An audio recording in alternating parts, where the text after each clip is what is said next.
Berarti teman-teman salah persepsi nih, kan banyak banyak anak-anak muda sekarang yang ketika mereka disuruh pilih jurusan kuliahnya apa, Pak? Mereka memutuskan mengikuti jurusan pariwisata. Ya. Kalau ditanya alasannya apa, mereka bilang adalah enak, bisa keliling dunia. Ya, itu kelebihannya. Tapi nah, duitnya kita lihat enggak. dari sisi mana? Kalau lihat dari sisi duit, lebih enak di inbound. Oke. Karena kita sebagai tour guide, setiap tempat destinasi yang kita kunjungin, ya, atau toko yang kita bawa selalu ada komisi.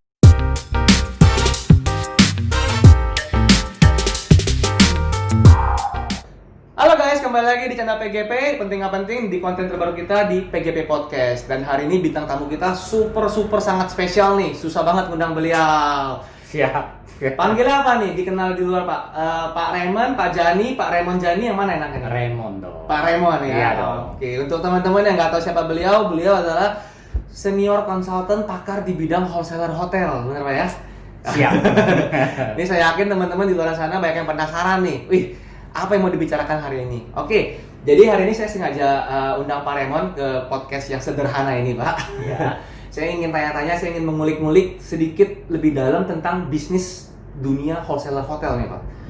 Karena seperti yang saya tahu dan teman-teman sebagian besar tahu, Pak Raymond ahlinya di bidang ini. Sedikit cerita aja, Pak. Pak Raymond aslinya itu dari daerah mana ya sebelumnya? Oke, saya dari Tanjung Pinang. Tanjung Pinang? Ya, Oke. yang dulunya Riau, sekarang sudah Kepulauan Riau. Kepulauan Riau. Yang lebih orang tahu mengenai Batam, ya sebelah-sebelahan. Tetanggaan lah ya, Pak, Tanjung Pinang ya. Iya. Terus Pak Raymond saat itu mulai merantau ke Jakarta itu usia berapa, Pak? Waktu tahun 89 saya udah di Jakarta. 89? Saat itu usianya? Tahun 89. Iya, tahun 89. Usianya? Usianya Masih lagi lucu-lucunya ya? Lucu-lucunya. Orang kuliah kita cari duit. Oh, berarti Pak Raymond nggak sempat kuliah? Enggak. Jadi tamat SMA di sana langsung ke Jakarta, Bener. cari kerja? Iya. Keluarga ikut, Pak? Enggak. Masih single. Oh, saat itu sih single. Luar biasa. Dibekali nggak, Pak? Maksudnya saat itu Pak Ray memutuskan untuk merantau ke Jakarta, orang tua setuju atau gimana? Orang tua setuju aja. Memang dilepas-lepasin? Memang dilepasin. Biar mandiri namanya. Berarti kalau saya nggak salah tebak, jumlah keluarga saudara cukup banyak, Pak? Berlima. Nggak terlalu banyak sebenarnya ya, Enggak. 5 masih oke ya. Oke. Saya kira banyak, Pak, kan zaman dulu anak banyak nih. Jadi Banyak kalau anak, banyak jalur rezeki. banyak anak banyak rezeki. Jadi kalau siapa yang mau merantau, orang tua bahagia sebenarnya. Beban berkurang. Berarti saat itu Pak Ray merantau ke Jakarta bukan untuk kuliah tapi untuk langsung mencari pekerjaan, Pak. Iya. Dan pekerjaan itu adalah yang pertama kali apa tuh, Pak? Saya sempat ya kerja di kantor kontraktor. Ya, kontraktor. Habis itu ya nggak lama, paling setahun. Ya, habis itu diajak untuk menjadi tour guide. Tour Ya, guide. ya. Oke. Pada saat itu pariwisata Indonesia mulai berkembang, banyak sekali turis dari Hong Kong dan Taiwan Masuk. yang masuk. Oke. Hong Kong dan Taiwan. Dan pada saat itu yang bisa bahasa Mandarin Terbatas. sangat terbatas. Betul. Jadi walaupun saya bukan profesi sekolah di pariwisata, tapi karena mungkin salah satu kelebihannya bahasanya, jadi diajak oleh teman untuk jadi tour guide, bawa tour Taiwan dan Hong Kong. Bener banget, saya setuju, Pak. Kayak saya cuman casing nih, Pak. Saya pun nggak bisa ngomong bahasa Mandarin karena kebanyakan yang bisa ngomong bahasa Mandarin itu dari daerah, Pak, bener ya? Benar. Tapi sekarang ini ya sudah mulai banyak yang bisa sih karena sudah menjadi pelajaran wajib di sekolah. Yes, ya. Betul, Pak ya? Benar. Berarti saat itu ketika Pak Ray menjadi seorang tour guide tidak ada basic pariwisata, Tidak ada. hanya berbekal bahasa Mandarin Benar. dan usia masih sangat muda saat itu. Iya. Di mana, Pak? Di Jakarta atau di kota mana? Jakarta saya. Di Jakarta ya. Jakarta. Itu sempat berapa lama, Pak? Ya, jadi tour guide. Iya. Jadi tour guide hampir 15 tahun saya. Oh, Lumayan. itu full untuk hanya menghandle turis-turis yang ke Indonesia. Ya. Nggak ada yang outbound, Pak, buat keluar? Ya, sempat. Ya, kurang lebih 10 tahun jadi inbound dan Sisa 5 berikut tahun? sisa 5 tahun merangkap. Merangkap. Ya, karena pada 5 tahun terakhir inbound kita justru berkurang. Oke. Ya, outboundnya makin ramai. Yang Jadi keluar, saya ya. sempat ya jadi tour leader. Ya, kalau untuk outbound namanya Betul. tour leader. Betul, tour leader. Ya, kalau untuk inbound kita Tour guide. handle tour guide. Tour guide. Ya, jadi 5 tahun terakhir jadi tour guide. Tour leader dan tour guide. leader sama tour guide. Merangkap ya? Merangkap. Enakan yang mana, Pak? Ya, sama aja. Secara fee gedean mana? Secara fee ya gedean inbound. Inbound? Iya. Oh, bukan bawa keluar? Bukan. Oh, berarti teman-teman salah persepsi nih. Kan banyak banyak anak-anak muda sekarang yang ketika mereka disuruh pilih jurusan kuliahnya apa, Pak? Mereka memutuskan mengikuti jurusan pariwisata. Ya. Kalau ditanya alasannya apa, mereka bilang adalah enak bisa keliling dunia. Ya, itu kelebihannya. Tapi nah, kita lihat enggak. dari sisi mana? Kalau lihat dari sisi duit, lebih enak di inbound. Oke. Karena kita sebagai tour guide, setiap tempat destinasi yang kita kunjungin, ya atau toko yang kita bawa selalu ada komisi. Bukankah itu berlaku juga Pak di luar? Di luar komisi kita sebagai tour leader itu sangat kecil. Karena diambil oleh tour guide. Local guide sana. Oke. Kebalikannya. Jadi boleh jadi kalau dari pertimbangan, sisi uang jadi inbound lebih bagus. Kalau sisi live blessing ya gengsi ya untuk jalan-jalan gratis, nama jalan-jalan gratis. Betul, nah betul. itu outbound. Itu outbound. Kita bisa keliling dunia. Ya, tidak dibayar tapi dibayar. Itu dia kelebihannya. Oke, jadi ini tergantung dari sisi mana. Referensi juga buat teman-teman. Kalau teman-teman nyarinya duit berarti ambilnya inbound ya, yes, sebagai tour guide. Tapi kalau teman-teman mau keliling dunia, gengsi untuk posting di sosmed, ambillah outbound. Begitu ya? Benar. Itu berarti total kurang lebih 15 tahun, Pak? Iya. Pengalaman itu ya? Iya. Ada merangkap usaha-usaha kecil lainnya, Pak? Waktu itu belum. Jadi hanya fokus sebagai tour guide dan tour leader, Pak ya? Iya. Gitu. Nah, kita menyambung ke bidangnya Pak Raymond sekarang nih. Pak Raymond kan dikenal oleh teman-teman di industri pariwisata sebagai salah satu senior konsultan atau ahlinya di bidang wholesaler perhotelan. Yes. Apa yang membuat Pak Ray akhirnya berubah drastis nih dari seorang tour leader dan tour guide akhirnya melihat ada satu peluang kesempatan di bidang ini, Pak? Oke. Perubahan itu pada saat zaman krisis ekonomi tahun 98. Oke. Nah, begitu masuk tahun 98, krisis ekonomi, tamu-tamu dari luar negeri tidak masuk ke Indonesia karena lagi krisis. Orang Indonesia pun tidak keluar negeri. Betul. Nah, pada saat itu bisnis pariwisata, dampak yang paling besar ada di tour guide maupun tour leader. Sama sekali tidak ada income. Seperti kondisi sekarang ini? Ya, hampir mirip. Gitu. Akhirnya, apa yang terjadi? Ya mau tak mau harus lakukan perubahan. Ya, perubahan apa yang harus kita lakukan? Nah, kebetulan waktu saat jadi tour leader, saya melihat beberapa perusahaan luar negeri, ya, mereka menjadi wholesaler. Nah, setelah saya pelajari, lumayan menarik, ya, lumayan menarik untuk jadi wholesaler, ya, karena dari sisi apa ya, kalau kita dari sisi bisnisnya, itu kita menjadi kalau kita bilang pengumpul. Ya, dari semua travel, sehingga dari power untuk melakukan sesuatu, ya kayak contohnya kita bilang kalau satu lidi, satu batang gampang dipatahin. Kalau kita kumpul ramai-ramai itu lebih kuat. Ya, jadi dalam arti kata, kalau bisnis wholesaler kita yang mengumpulkan semua travel untuk mendapatkan apa ya bisnisnya, dan kita melakukan negosiasi dengan hotel, ya sehingga secara volumenya juga gede, mungkin harga lebih bagus. Nah, kita cari selisih di tengahnya aja, marginnya ya. Gitu. Ini otodidak, Pak? Nggak ada yang ngajarin? Enggak. Jadi, tapi ya sempat, bukan ngajarin ya, sempat terpikir melakukan bisnis seperti itu. Tapi karena belum ada pengalaman, sempat awalnya pernah join sama teman. Ya cuma kebetulan aja kurang bagus, sehingga ya bahasanya ketipu sama teman. Itu pengalaman ya, bisnis pengalaman. Jadi dengan investasi sebelumnya ya dianggap sebagai uang sekolah, modal awal uang sekolah. Ya, akhirnya terpaksa karena uang udah ditipu orang, orang kasarnya, ya terpaksa harus buka sendiri dan harus belajar sendiri semua. Biar nggak ketipu lagi. Iya, benar. Pak Ray, kan banyak orang di luar sana yang masih belum paham dengan konsep apa sih itu wholesaler hotel. Orang taunya wholesaler voucher pulsa gitu kan. Orang taunya pariwisata itu ya cuma ada inbound, outbound, domestik. Itu doang nih. Iya. Jadi sebenarnya wholesaler hotel nih seperti apa, Pak? Pola pattern-nya ini? Wholesaler hotel itu ya sebetulnya sama kayak bisnis-bisnis yang lain, yang kayak contohnya kita bilang sebagai distributor dari main bisnisnya.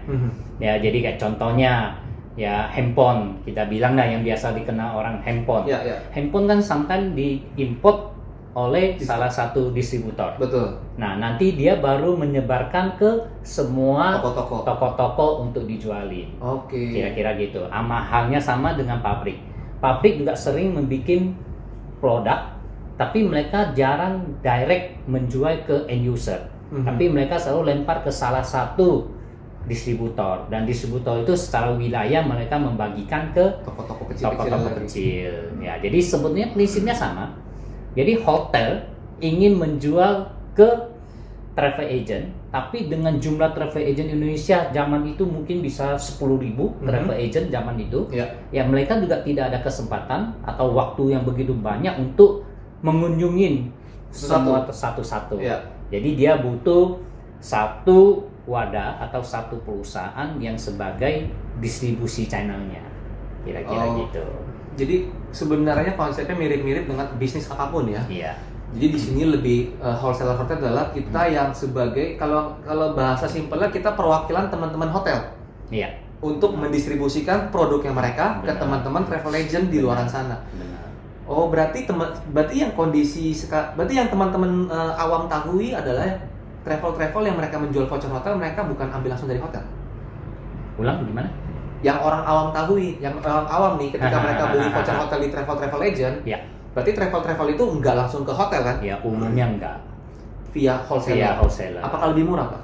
Ya pasti, karena kan dengan volume yang gede, ya mungkin wholesaler ini bisa melakukan satu negosiasi harga khusus dengan hotel, dan mereka menjual ke travel agent yang mungkin cuma ambil selisih, untungnya kecil, ya, tapi ya minimum secara volumenya gede. Main grosiran ya. Main volume kita ya. Main volume. Saat itu yang bergerak di bidang wholesaler ini ada berapa banyak?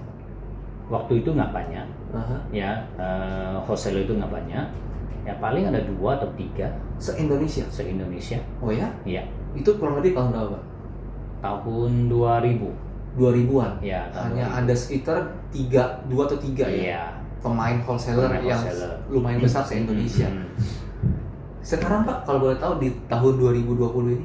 Tahun 2020 banyak sekali udah. Wholesaler? Ya, karena kan sejak investasi dibuka, jadi di sini banyak juga travel agent dari luar yang masuk ke Indonesia, yang membuka wholesaler juga.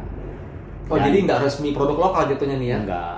Dan kedua juga banyak sekali, kalau kita lihat banyak sekali dengan teknologi yang makin canggih, sebetulnya mereka juga nggak harus buka office atau buka kantor di Indonesia, ya. Tapi secara teknologi mereka udah bisa jual sistem atau menjual produknya lewat teknologi, ya, lewat online ke travel agent Indonesia.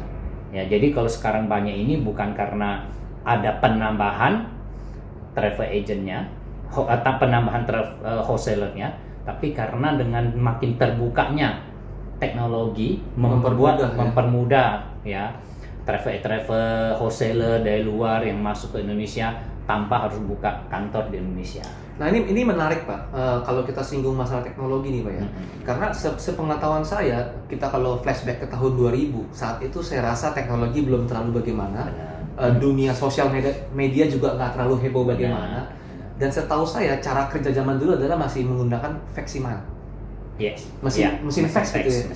Saya rasa sekarang udah mulai hilang nih mesin fax nih ya. Berarti saat itu apa sih Pak cara kerja proses wholesale di tahun 2000 itu seperti apa Pak? Ya seperti tadi bilang, ya semua kalau ada terima bookingan, kita semua memakai fax ke kirim vouchernya ke hotel. Ya kirim vouchernya lewat fax ke customer, ke travel agent. Ya makanya zaman dulu cost yang tinggi itu adalah biaya telepon. Termasuk manpower. Ya selain manpower ya pasti biaya telepon. Nah bahkan biaya telepon itu jauh lebih tinggi daripada biaya listrik, biaya air. Oh ya? Nah itu jauh lebih tinggi. Ya tapi so far masih ketutup pastinya kan? Ya pastilah, namanya bisnis pasti cari untung. Harus ada untung, ada cuan. Nah Pak Rik, dengan adanya teknologi ini sebenarnya plus atau minus sih Pak untuk dunia wholesale ini? Kalau menurut saya plus ya, untuk mempermudah. ya permudah dalam penjualan. Ya, jadi dengan teknologi ya cukup membantu. Ya bisa mengurangi cost kita karena banyak hal-hal yang bisa kita hemat. Ya, tapi ya makin bersaing, profit makin kecil, tapi kita bisa mengurangi cost. Akhirnya ujung-ujungnya ya secara bisnis masih kita bisa jalani. Oke. Karena maksudnya jadi kesimpulannya adalah dengan teknologi mungkin marginnya lebih kecil. Iya. Karena dengan ada teknologi begitu banyak wholesale yang muncul akhirnya. Jadi persaingan makin ketat. Mau nggak mau kita kecilin margin, tapi kita bisa save di pengeluaran. Di cost kita. Jadi ujung-ujungnya income-nya ya mirip-mirip jadinya sebenarnya. Iya. Enggak. Saya pikir dengan ada teknologi income bisa 2-3 kali lipat. Ya, bisa. Enggak ya? Karena makin banyak saingannya sebetulnya. Kuenya segitu aja. Ya. Kuenya segitu aja tapi pemainnya makin banyak. Gitu. Oke. Itu saya bahas teknologi dari sisi teknologi, Pak. Sekarang saya mau bahas dari sisi kompetitor nih, Pak. Di tahun 2000 tadi Pak Reno mengatakan wholesale hanya ada 3 yang top. Se-Indonesia saya rasa itu masih enak banget untuk bersaing. Cuma 3. Seiring sekarang dengan adanya teknologi, apalagi adanya begitu banyak OTA nih, Pak. Online travel agent. Seperti contohnya adalah Agoda, Traveloka dan segala macam. Itu berdampak nggak Pak untuk dunia wholesale? Untuk dampaknya pasti ada, ya, karena dampak ini bukan berarti dalam sisi, kalau kita lihat dampak secara kue porsinya rebutannya pasti ada. Tapi kita harus bersyukur, ya, khusus untuk wholesaler voucher, etika bisnis dari sisi hotel pun mereka sangat bagus. Dalam arti kata mereka bisa membeda-bedain harga untuk OTA, harga untuk corporate, harga untuk wholesaler, ya, sehingga dari sisi harga beda-beda inilah kita masih bisa dapat keuntungan atau mungkin harga yang berbeda sehingga kita masih bisa bersaing dengan OTA. Jadi untuk untuk end user di luar sana, Pak, akan lebih murah via travel agent atau via OTA sebenarnya? Kalau menurut saya, ya, kalau secara customer biasa, ya lebih murah sih via travel agent. Tetap lebih murah via travel agent. Lebih murah dari via travel agent. Kecuali ya yang kita ketahui dengan bahasa orang selalu bilang perusahaan bakar duit ya. Dalam arti kata ada OTA yang dalam posisi bakar duit, yang mereka siap jual rugi. Nah, kalau sampai ketemu mereka siap jual rugi, ya mau bisnis apapun harga kita tidak bisa bersaing. Oke. Ya, walaupun harga net kita itu lebih murah daripada mereka, tapi mereka berani jual bakar duit di bawah harga kita. Ya, itu yang sebenarnya berat di situ. Jadi yang kita dapati selama ini kadang-kadang kita compare OTA lebih murah, itu bukan berarti hotel kasih harga murah ya. Enggak. Tapi mereka subsidi sebenarnya. Ya, mereka subsidi. Iya, memang saya sempat mendengar isu-isu soal bakar duit nih, Pak. Atau istilahnya kita goreng perusahaan sebenarnya. Itu kan ada masanya, Pak, sebenarnya, Pak. Iya. Jadi mungkin mereka mendapatkan investor dengan alokasi budget misalnya 1T, 2T. Ini kan akan habis, Pak, at the end. Iya. Berarti ketika ini habis, itu perusahaan sebenarnya survive atau collapse? Kalau survive atau collapse itu tergantung mereka gimana memanage cash flow mereka. Tapi kalau dari pandangan saya paling simpel, selama mereka tidak ada investor baru yang masuk, saya yakin perusahaan apapun nggak akan bisa bertahan. Ya, benar juga. Ya, paling setahun 2 tahun. Tapi karena tren zaman bisnis sekarang udah berubah. Ya, investor itu sometimes udah tahu perusahaan itu rugi, mereka masih invest. Udah 2 tahun ruginya babak belur, ada investor baru lagi. Akhirnya itu nggak putus-putus ini. Nah, tapi kalau benar-benar perusahaan itu pingin cari duit, ya, pingin profit dari perusahaan, saya yakin nggak akan lama mereka bakar duitnya setahun 2 tahun. Habis itu stop. Harga normal. Iya. Gitu. Karena kalau tadi Pak Re bilang investor yang nggak habis-habis, itu berarti kan seperti efek snowball, Pak ya? Iya. At the end, investor terakhir tuh luar biasa mahal yang dia dapat. Iya. Ujung-ujungnya ya perusahaan nggak bisa dijual lagi, dan mereka juga udah ngasih subsidi sebenarnya kan?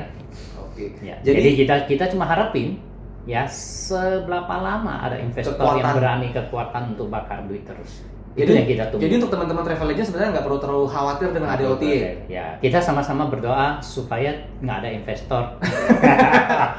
Begitu mereka ada investor baru, ya kita akan running dengan apa adanya. Dan disitulah kekuatan buat travel agent, harga bisa bagus, bisa melakukan service. Gitu. Ini cukup menarik nih Pak. Saya pengen tanya dari sisi Pak Raymond. Untuk teman-teman travel agent, lebih cuan jualan tiket pesawat atau lebih cuan jualan hotel Pak? Kalau dapat informasi dari teman-teman travel agent, sekarang mereka lebih cuan jual hotel dibandingin jual tiket. Nah, di mana setahu saya sekarang komisi agent dari sisi tiket sangat kecil. Karena kembali lagi tiket ini sudah end user langsung kan? Bener. Banyak sekali airline sudah jual direct. Betul. Tiket di online mereka dengan harga sama yang dikasih ke travel agent. Iya. Sehingga travel agent udah nggak dapat keuntungan. Nah, disinilah hotel-hotel masih bagus memberikan harga beda antara online mereka sendiri dengan ke wholesaler. Jadi itu masih ada bagusnya. Etika bisnisnya masih lebih bagus di jualan voucher hotel Pak ya? Benar. Berarti teman-teman dari sisi perhotelan juga kita harus terima kasih ke mereka juga. Iya, pasti. Karena sesusah apapun mereka tetap menjaga etika bisnis itu ya. Benar. Oke tuh Pak. Tadi kan saya kan bandingin wholesale zaman 2000 sama ketika ada teknologi dengan ada OTA ya Pak ya. Sekarang saya mau nanya dengan sekarang nih Pak, kondisi sekarang dengan ada pandemi corona nih Pak. Yang dimana kita tahu kemarin pemerintah sempat semi lockdown PSBB. Ya. Orang udah nggak bisa kemana-mana, meskipun sekarang sudah katanya new normal, tapi kan yang kita tahu kan juga masih sulit untuk naik pesawat terbang, untuk lintas antar kota juga masih sulit. Itu berdampak nggak Pak ke penjualan hotel ini? Kalau untuk saat ini dampaknya luar biasa. Kalau untuk travel agent, ya khususnya pariwisata, ini dampaknya luar biasa. Khusus 2 bulan terakhir ini, ya sejak bulan April sama Mei. Ya masuk Juni inilah ya kita bilang, ya 3 bulan lah. Ya ini dampaknya luar biasa. Karena apa? Karena kalau kita bilang barang yang akan dijual oleh travel agent itu tidak ada. Dalam arti kata, pingin jual tiket masuk objek wisata, tapi tempatnya nggak buka, mau jual apa? Mau travel agent mau jual tiket, pesawatnya nggak terbang, kita mau jual apa? Jadi ini dampaknya luar biasa. Tapi dari sisi saya melihat sebetulnya teman-teman travel agent jangan terlalu worry, jangan terlalu takut. Ya karena walaupun ya informasi yang kita dapat bahwa pariwisata akan di-cover-nya nanti tahun 2021, ada yang bahkan sebut 2022. Betul, banyak banget. Ya, menurut saya harusnya nggak terlalu worry. Ya, saya yakin selama PSBB ini mulai dilonggarkan, ya pergerakan orang ini akan berjalan. Kenapa? Karena semua orang butuh refleksi. Ya, semua orang butuh bisnis. Jadi namanya bisnis corporate, travel company corporate, mereka akan tetap bergerak, harus terbang, harus melakukan bisnis. Tapi kan kekhawatiran itu tetap ada, Pak. Kekhawatiran ada, ya. Tapi mereka harus menjaga dari mengikuti protokol kesehatan. Ya, selama mengikuti protokol kesehatan, saya yakin mereka tetap akan berangkat. Ya, terbukti. Ya, baru kemarin ya Car Free Day dibuka, membludak semua. Mall begitu buka, semua ke mall. Gitu ya. Jadi karena udah saking kelamaan animo masyarakatnya sangat tinggi ya. Nah, ini travel juga sama. Banyak akan berangkat. Saat ini banyak yang pingin berangkat, tapi belum bisa. Nah, begitu dibuka akan langsung banyak yang akan terbang. Apalagi ya kalau dari hotel-hotel ya bisa kasih harga spesial. Ya, sehingga banyak juga warga Indonesia yang mencari momen kesempatan diskon ini untuk bisa traveling. Nah, kalau menurut saya sebetulnya nggak sampai harus nunggu 2021 atau 2002. Mungkin September ini sudah mulai berputar roda pariwisata ini kecil-kecilan.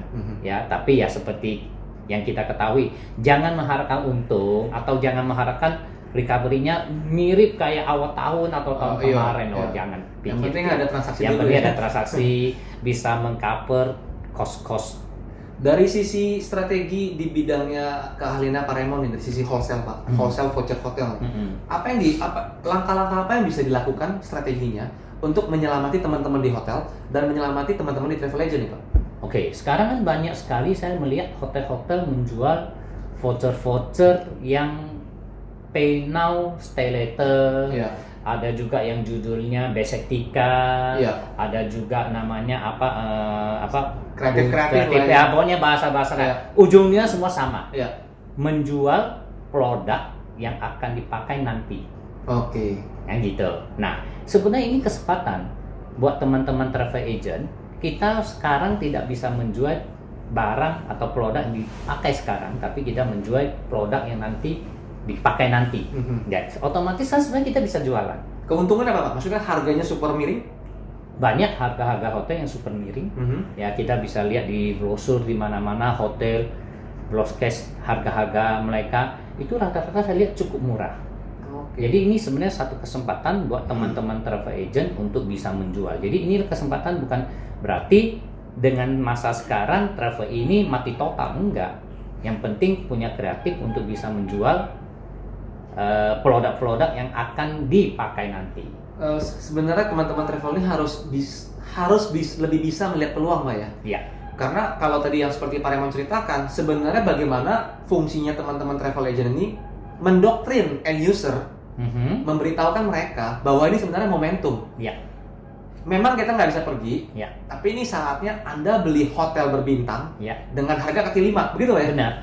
Karena saya sempat lihat beberapa brosur-brosur flyer promosi hotel nih Pak. Kayak contohnya di Bali nih, begitu banyak properti bintang 5 ke atas yang harga normalnya hampir 3 juta per malam. Ya. Dengan momentum ini hanya dijual hampir 50% off Pak. Ya. Bahkan ada yang hampir 70% Pak ya? Ya. Jadi ini juga informasi sangat menarik untuk teman-teman viewer. Kalau teman-teman suka traveling, sering jalan-jalan, suka banget nikmatin fasilitas hotel, ini momennya Pak ya? Iya benar. Silakan kunjungi teman-teman travel agent Anda yang terdekat, tanya mereka punya program seperti apa. Ya. Hotel favorit kamu apa? Tanya aja harganya apa, karena saya sempat ngecek sendiri, itu harga super miring guys. Benar-benar miring. Yang tadi seperti saya bilang 3 juta bisa jadi tinggal sejuta nih. Iya. Yang harga sejuta bisa tinggal 300-400 ribu Pak ya? Iya. Jadi momentum Pak ya? Iya benar. Dan yang terpenting validasinya itu bukan bisa tahun ini sampai ya? tahun depan. Bahkan ada yang tahun 2022. Iya. Benar ya? Benar. Ada yang sampai tahun 2022. Luar biasa loh guys. Jadi kalau teman-teman khawatir, gue beli tapi bisa nikmatin nggak ya? Nggak usah khawatir Pak ya. Iya. Bisa di keep, open voucher sampai tahun depan bahkan 2022 guys. Iya. Jadi silakan kunjungi travel agent terdekat Anda untuk cari tahu informasinya lebih dalam Pak. Benar Pak ya? Benar.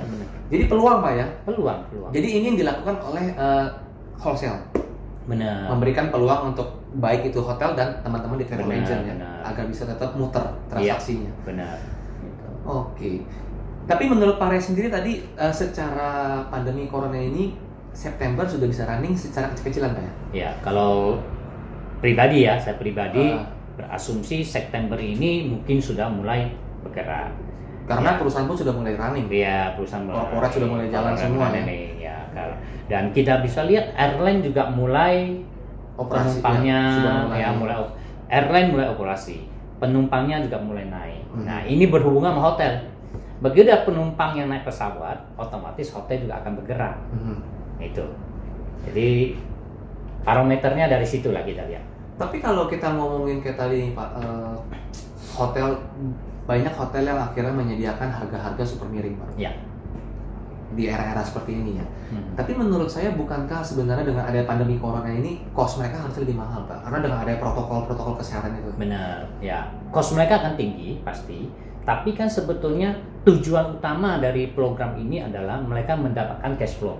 Oke. Dan bukan berarti program ini hotel itu menjual full dalam satu hotel dengan harga itu. Oh, ada batasannya. Ada batas, ada kuotanya. Oke. Kalau mereka jual kuotanya 30% dari total kamar, itu 30% uang yang mereka dapat sebagai cash flow. Sisanya 70% mereka bisa jual harga normal. Bahkan kalau memang ternyata demand-nya tinggi, permintaannya tinggi, ya 20%-nya mereka bisa jual harga yang cukup tinggi. Gitu. Jadi ya menurut saya tidak akan efek ke hotel ya dalam hal harga murah, akhirnya mereka malah merugi, lebih parah. Enggak. Yang penting gimana hotel mengatur kuota, jatah masing-masing, harga dari setiap promosi yang mereka keluarin. I see. Gitu. Tapi nggak menutup kemungkinan juga Pak, di pandemi corona ini kita kan sempat dengar membaca beberapa artikel, ada beberapa instansi perhotelan yang kolaps Pak. Itu gimana? Bener Pak ada seperti itu? Ya mungkin ada ya, saya sendiri nggak tahu hotel mana aja, tapi menurut saya pasti ada. Ya kenapa? Karena setahu saya banyak juga hotel-hotel yang dibangun dengan memakai modal dari pinjaman bank. Akhirnya nggak mungkin. Nah, kalau mereka pinjam dari bank, kalau tidak bisa bayar bunga bank, bayar pokok, ya pasti mereka akan masalah. Ya. Tapi kalau mereka punya modal sendiri untuk bangun hotel, saya yakin nggak akan mereka tutup. Ya, itu kan cuma sementara. Dan sedangkan properti itu hotel, ya itu sejenis properti. Pada saat mereka bisnis tidak ada, tapi harga tanah kalau bisa naik kan itu menjadi uang juga. Itu kalau ya memang benar Pak, karena properti hotel berdiri di atas sebuah lahan tanah yang dimana itu sebenarnya harganya naik terus. Tapi kalau kita ngomong hotel nih Pak, sebuah gedung besar dengan begitu banyak kamar, running tetap ada cost kan Pak? Iya. Itu kan nggak kecil Pak? Ya lumayan sih. Lumayan kan? Lumayan. Berarti sebenarnya di era pandemi corona ini adu kuat juga? Iya, harusnya. Ya, saya yakin setiap hotel punya strategi masing-masing lah. Ya, gimana untuk bertahan. Ya, terbukti ada hotel yang jual F&B aja, walaupun kamarnya nggak laku, tapi mereka jual makanan. Kan gitu. Ya, gimana mereka untuk bisa bertahan? Putar otak terus. Ini ngomong putar otak, lihat peluang, ini juga bagus nih Pak. Menurut saya pengen tanya Pak Raymond nih, karena kan setahu saya Pak Raymond ini juga peka nih Pak ya. Kayak tadi nih. Awal ke Jakarta sebagai seorang bergerak di bidang kontraktor tadi Pak ya? Bukan kontraktor. Konstruksi ya? Jadi kerja di perusahaan kontraktor. Bener dong, ya kan? Pak Ray ke Jakarta dengan berbekal SMA doang, bekerja di bidang kontraktor. Ya. Tapi somehow Pak Ray melihat peluang, akhirnya beralih menjadi tour guide, lalu merambat ke tour leader, lalu masuk ke dunia wholesale hotel Pak. Ini kan berarti kan Pak Ray termasuk salah satu orang yang bukan tipe fanatik banget nih, yang kalau udah jalan bisnisnya terus kan enggak nih. Pak Ray adalah tipe orang yang bisa melihat peluang terus nih Pak. Saya pengen tanya kisi-kisinya nih Pak. Menurut Pak Ray dari sisi wholesale hotel masih bagus kan untuk kedepannya? Kalau menurut saya cukup bagus. Cukup bagus. Ya karena wholesaler ini kan kalau kita bilang distributor atau leadernya, kepalanya lah ya, kepalanya dari semua travel agent. Ya, secara logikanya cukup simpel. Ya, selama travel agent ini bisa hidup, berarti wholesaler ini bisa hidup. Dan di mana kita tahu travel agent nggak mungkin mati sebenarnya. Ya, kalau travel agent nggak akan mati, selama kita bisa lakukan servis yang bagus, harga kita kompetitif, nggak akan hilang bisnis kita. Meskipun dengan persaingan begitu banyak ya. Iya, walaupun ada OTA, wholesale semakin meningkat, tetap bisa survive. Tetap, ya karena apalagi pemerintah Indonesia, ya pariwisata akan menjadi sektor yang akan diutamakan oleh pemerintah. Jadi ya bisnis ini akan berjalan terus, gitu. Selama peranan pemerintah juga mendukung, lahannya tetap lahan basah Pak ya? Tetap survive Pak ya? Nggak ada masalah ya? Oke. Tapi ada peluang bisnis lain nggak Pak di era pandemi corona ini? Yang bisa Pak Raymond lihat selain wholesale hotel mungkin? Ada peluang apakah yang... Karena saya rasa pun teman-teman travel agent pun nggak sedikit yang akhirnya mereka harus totally rest. Banyak kan? Yang tadinya beroperasi full, akhirnya mereka mungkin sudah mengurangi atau bahkan sudah tutup sementara. Saya tidak bilang pilot, tapi tutup sementara nih Pak. Apa yang bisa dijalankan oleh teman-teman travel agent ini Pak untuk sementara waktu? Ya kalau menurut saya ya sementara waktu apa yang bisa kita lakukan, ya let's say contoh yang tadi bilang jual produk yang untuk ke depan, produk yang untuk dipakai ke depan, ya itu adalah salah satu cara. Ya, kedua kita harus melakukan inovasi ya karena saya lihat sejak pandemi Covid ini banyak sekali perubahan yang luar biasa, khususnya teknologi. Betul. Ya, jadi selama travel agent mau berinovasi ya dengan mengalih ke teknologi, saya yakin Begitu Pandemi selesai. selesai, ini akan bergerak langsung Secara otomatis ya. secara otomatis. Karena memang kita nggak bisa pungkiri animo masyarakat sangat-sangat tinggi, Pak. Benar. Mereka sudah kangen untuk liburan nih benar, sebenarnya nih. benar. Mereka sebenarnya istilahnya tinggal tunggu persetujuan doang nih. Kalau pemerintah bilang aman, wah keluar semua pasti lah ya. Benar. Luar biasa banget lu Pak Raymond, thank you banget Thank udah mau you, hadir di podcast sama. ini, udah mau sharing, bagi-bagi tips and tricksnya. Benar. Oke, sekali lagi terima kasih Pak Raymond udah mau hadir di podcast. Untuk teman-teman yang bergerak di bidang pariwisata, semoga mendapat sedikit pencerahan. Ya. Untuk teman-teman yang tidak bergerak di bidang pariwisata, dapat pencerahan juga nih tadi nih. Cepet-cepet ke teman-teman travel agent. Cari voucher hotel yang menarik. Benar Pak ya? Benar. Oke Pak, terima kasih sekali lagi Pak.